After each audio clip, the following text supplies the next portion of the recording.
Halo minasang, kembali lagi sama Ana Bungkashiteru. Di video Ana Bungkashiteru kali ini, kita akan membahas Yakuza. Mungkin kalau mendengar kata Yakuza, kita langsung terbayang kekerasan, kriminalitas, dan mungkin juga judi. Tapi teman-teman sudah tahu belum sih bagaimana asal-muasal Yakuza dan sejarah perjalanan Yakuza sendiri? Oleh karena itu, kita akan bahas tentang catatan merah Yakuza. Kata Yakuza sebenarnya berasal dari angka 8, 9, dan 3 yang jika dilafalkan dalam bahasa Jepang, Yakuza, yang dalam permainan kartu tradisional Jepang, Oicho Kabu.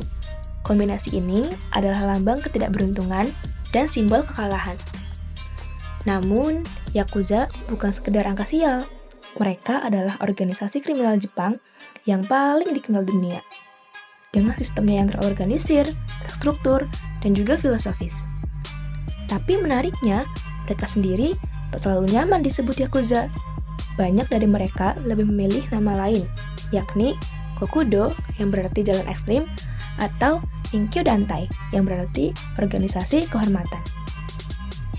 Bukan sekedar geng, tapi satria jalanan yang hidup dengan kode etik dan filosofis. Dan seperti samurai kuno, mereka pun punya zirah perangnya sendiri. Namun bukan dari baja, melainkan dari tinta.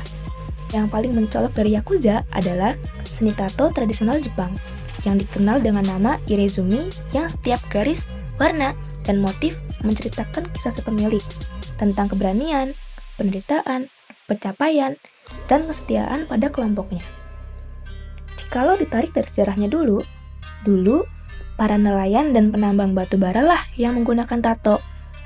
Jika mereka tewas dalam kecelakaan, tubuh bertato memudahkan proses identifikasi. Namun seiring waktu, tato berubah menjadi lambang eksklusif bagi dunia bawah Jepang. Namun, simbol komitmen yang lebih ekstrim lagi adalah Yubitsume, sebuah ritual di mana seseorang memotong sebagian jari kelingkingnya sebagai tanda penyesalan atas kesalahan yang dilakukan. Ritual ini menjadi bentuk penebusan yang serius. Namun, kini mulai jarang dilakukan dan digantikan oleh denda atau hukuman lain. Banyak mantan anggota yang kemudian menggunakan jari prostetik untuk menyembunyikan amputasi tersebut, sebagai bagian dari upaya reintegrasi ke masyarakat. Lalu, bagaimana sih sejarah mereka? Jika dilihat dari beberapa sumber, abad ke-17 lah yang menjadi awal mula lahirnya organisasi dan ideologi Yakuza. Pada zaman Edo, lebih tepatnya pada tahun 1603 sampai dengan 1863. Di masa itu, struktur sosial Jepang sangat ketat dan kaku, memunculkan kelompok masyarakat marginal seperti para ronin, samurai yang kehilangan tuannya, dan juga dua kelompok penting dalam lahirnya Yakuza, yakni Tekiya dan Bakuto. Tekiya adalah para pedagang keliling yang sering menjual barang-barang murahan di pasar dan festival. Banyak dari mereka berasal dari kasta Brokumin, yakni kelompok yang dipandang rendah dalam masyarakat Jepang karena pekerjaan mereka dianggap najis menurut ajaran agama Buddha dan Shinto, seperti tukang jagal, penyamak kulit, dan algojo. Dalam praktiknya, Tekiya mengorganisasi diri, memberikan perlindungan kepada pedagang, dan mengenakan biaya izin untuk berdagang. Penjual yang menolak seringkali diperas atau diserang. Sementara itu, Bakuto adalah kelompok penjudi yang mengoperasikan permainan ilegal seperti dadu dan kartu Hanafudo. Dari merekalah tradisi tato tubuh yang kemudian menjadi simbol Yakuza modern berasal. Seiring waktu, baik Tekiya maupun Bakuto berkembang dan bercabang ke berbagai kegiatan kriminal seperti lintah darat, pemerasan, dan perlindungan bisnis. Bahkan hingga kini, beberapa geng Yakuza masih menelusuri asal-usul mereka dari dua kelompok tersebut.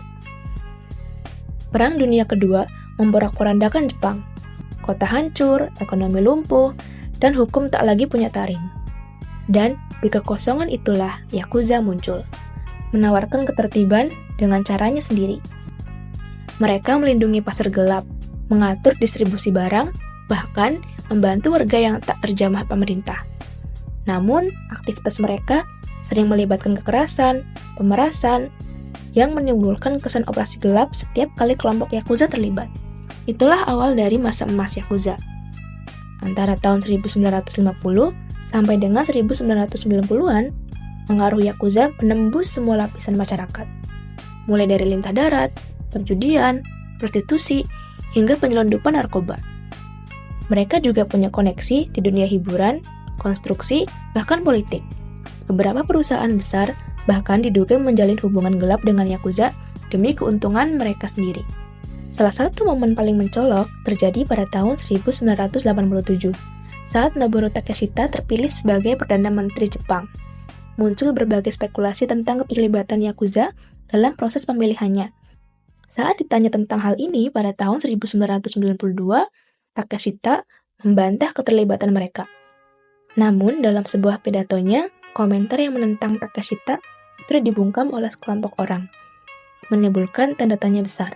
Apakah benar bahwasannya Yakuza masih diam-diam menjadi aktor utama di balik panggung kekuasaan? Namun, semua kekuasaan itu mulai retak pada 1 Maret 1992. Undang-Undang Pencegahan Kegiatan Melanggar Hukum oleh anggota Boryokudan disahkan.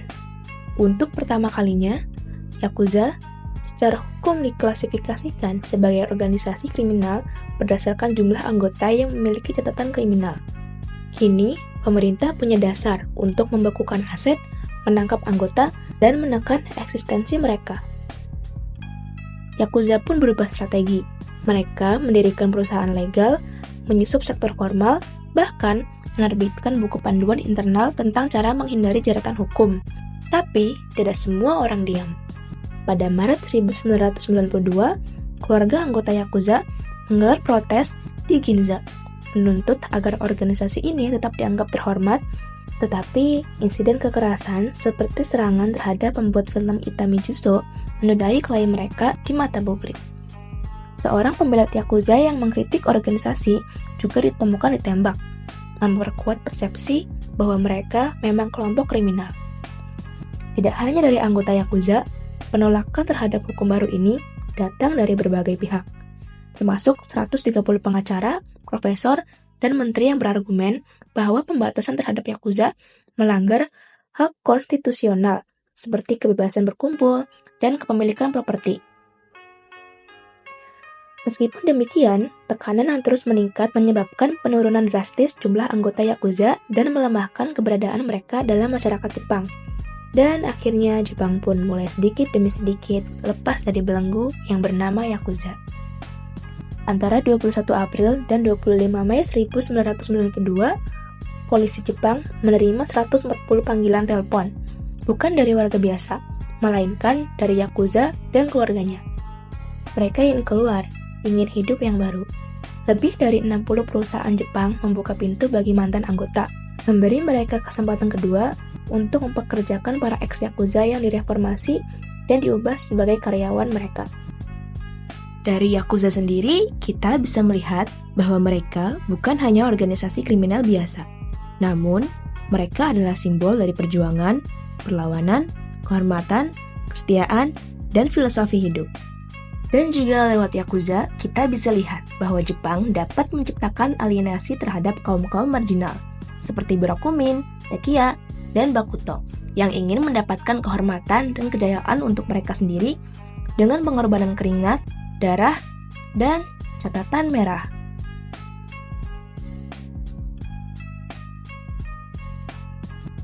Dan itulah pembahasan mengenai catatan merah Yakuza. Kalau teman-teman punya fakta unik tentang Yakuza yang lainnya, boleh komen-komen di bawah ya. Sampai jumpa di video Ana Bungkas Daru selanjutnya.